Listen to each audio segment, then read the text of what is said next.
Hello, this is Charles Scoville, your Golden Harvest agronomist with your Agronomy in Action Focus Friday podcast here on the May the 9th.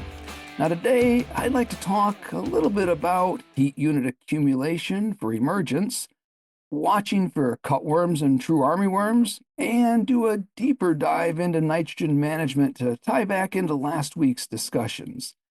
Now, as heat unit accumulation, remember that we need 100 heat units for germination.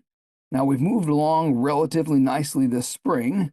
With our early planting, let's consider an April 20th planting date for our discussion today.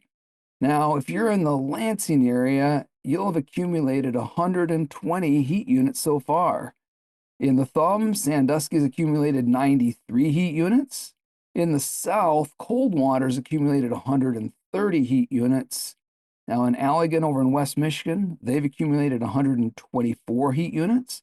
And finally, way up north in the McBain, Cadillac area, they've accumulated 73 heat units, again since April 20th. Now, if we didn't get started, let's say until May the 1st, then our growing degree accumulation goes to only 24 in Lansing, 19 in Sandusky, 28 in Coldwater, 27 in Allegan, and 20 in McBain. So still a little ways from that 100 needed for emergence. Now for our next topic, each year Ohio State actually does a really nice job of monitoring the flights of lepidopteran pests. Things like black cutworm, true armyworm, they do that this time of the year. Now, this is actually week 2 of monitoring, and despite all the rain over the past week, temperatures continue to increase, and they continue to see counties with high numbers of both pests in northern Ohio. Now, for black cutworm, this week's statewide average was a little lower at 9.3 moths per trap, as compared to last week's average of 20.1. Now, they recommend keeping a close eye on fields in counties with averages of 7 moths or more per week. Now, as we know, these pests tend to move north, and these recent storms have likely brought flights into Michigan. So, as a reminder, these black cutworm moths are specifically attracted to fields with cover crops or broadleaves, such as chickweed, purple dead nettle. They fly into these areas, they lay their eggs, which then hatch in 5 to 10 days, and then the larvae, they're going to go through 6 instar stages over the next 28 to 35 days. So we should plan to scout for black cutworm larvae after corn is planted until it reaches about that V6 stage, especially in fields with a lot of cover crops or broadleaf weeds that were there prior to planting.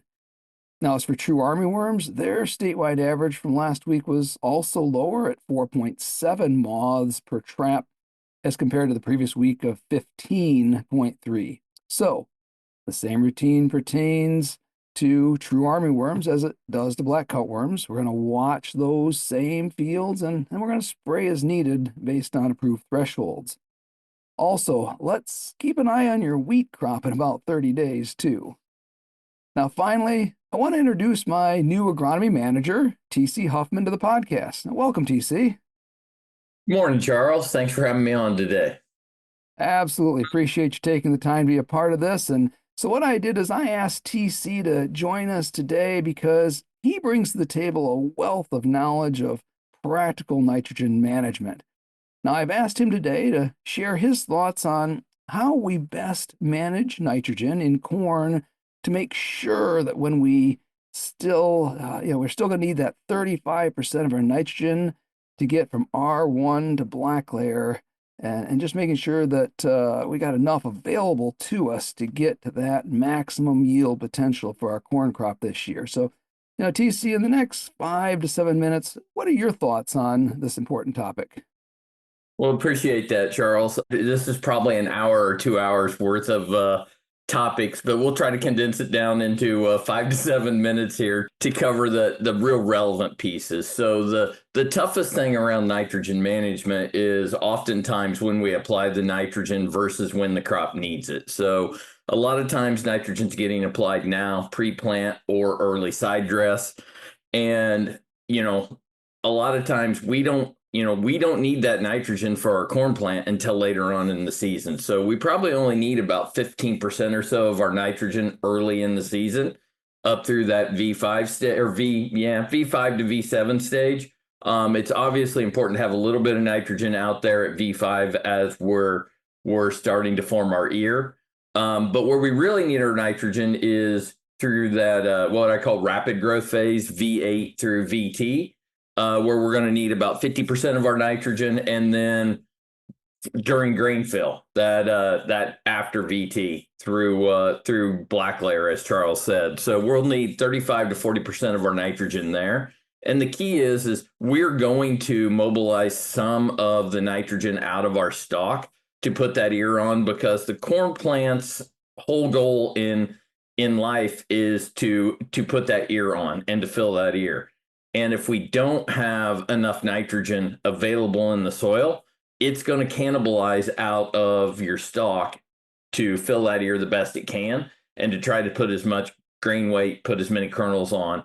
And that's where we run into problems later in the season with stalk integrity, where we've cannibalized our plants because we didn't have enough nitrogen available later. The hardest thing about nitrogen is the safest place for your nitrogen is either in the tank or in the bin. Once you put that on the field, it's now outside of your control, and it's going to be up to Mother Nature as to what happens to it. So your soils are going to play a key component in your nitrogen program. In soils in Illinois, for instance, where they have high organic matters and higher CECs, they can get by with different nitrogen management strategies maybe than somebody in northern Indiana or Michigan, where we have lower CECs, different textured soils. We don't have as much organic matter to get as much help from the soil. So therefore, we have to have different strategies and different plans on how we manage our nitrogen for our corn crop. So we're trying to guard against our loss mechanisms, which if you're in sandy type soils, you're probably more worried about leaching. If you're in clay type soils that tend to stay saturated, that hold a lot of water, you're maybe worried about leaching and denitrification, where when you stay saturated for long periods of time, you have more loss there. So we're trying to manage through those environmental factors that we can't control.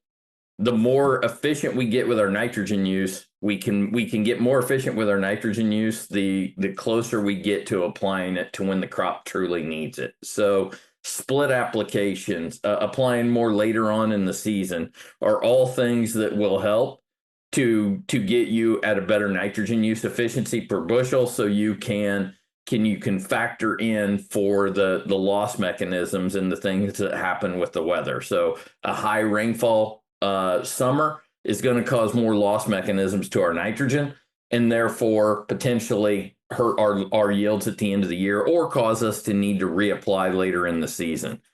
But I think if you just understand what type of nitrogen you're using, when you're applying it, and the soil that you're applying it to, those are three of the main factors that you want to take into account in your nitrogen program.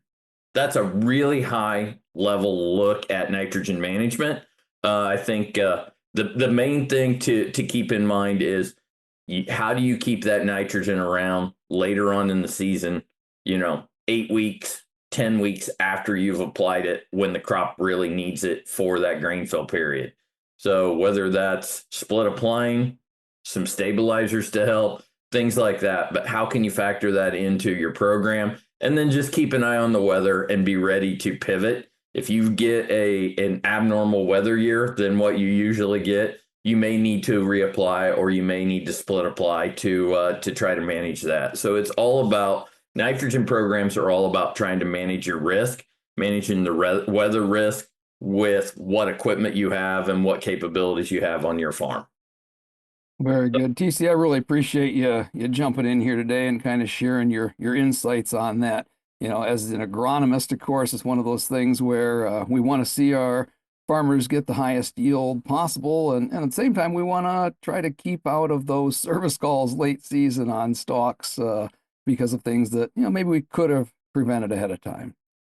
So, as we wrap up this week's Agronomy in Action Focus Friday podcast, be sure to start walking your fields. Let's be looking for emergence. Let's begin evaluating the consistency of our stands. Be mindful that with all this rain and now some drying weather, crusting is a possibility in those heavier clay-containing fields. Remember that once you think you need to use that rotary hoe, it may already be too late to benefit from it, so don't delay there. Also, take note of those green fields today that may need scouting for lepidopteran pests at the end of the month. And let's consider using some of the recommendations from TC to really make the most of our nitrogen management plan this year. This is Charles Scoville, your Golden Harvest agronomist, with your Agronomy in Action Focus Friday. Have a great week.